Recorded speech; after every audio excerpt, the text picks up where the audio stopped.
Γεια σας παιδιά και πάλι στο κανάλι Captain LOL. Εδώ πέρα αυτό το βίντεο θα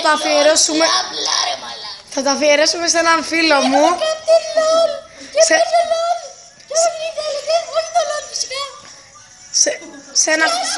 Σε ένα φίλο μου. Γεια σου Ανέστη, θα σου πάρω μια συνέντευξη. Ποιο είναι το όνομά σου? Μόλις το πες μαλάκα. Λοιπόν, μη σπάς είναι για το καφέ και το φραπέ. Και εσπρέσο και φραπόγαλα και σε διάλογο αλλά μπορείς. Καλώς ήρθατε. Τι ηλικία έχεις? 80. Ενδιαφέρον. Πώς λένε το όνομα της... Πολύ ενδιαφέρον μαλάκα. Το όνομα της μητέρας σου? Συλληπιτήρια.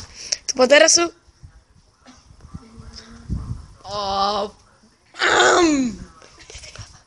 Πέθανε. Συλληπιτήρια. Το όνομα της γυναίκας σου? Τη σκότωσα.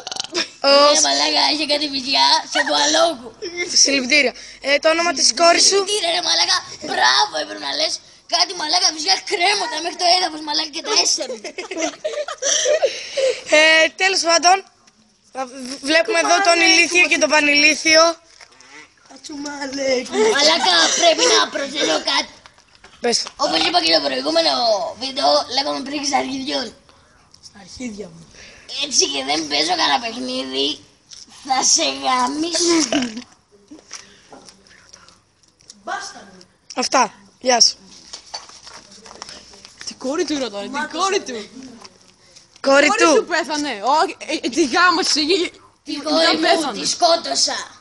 Τη γάμισε, εσύ μετά δεν τη σκότωσες. Όχι, είχε αυτή βυζιά σε τουαλόγου, τάσε. Αυτό είναι το μουνό πάνω πάνω. Το γκόλος. Λοιπόν παιδιά, πήραμε συνέντευξη από τους τρεις Αρχιδόμπαλους. μεγαλύτερους βλάκες της καρδίας. Είμαστε επίσης βοηθοί. Ναι. Και Βοηθείτε το μεγαλύτερο μαλάκα. γεια σας.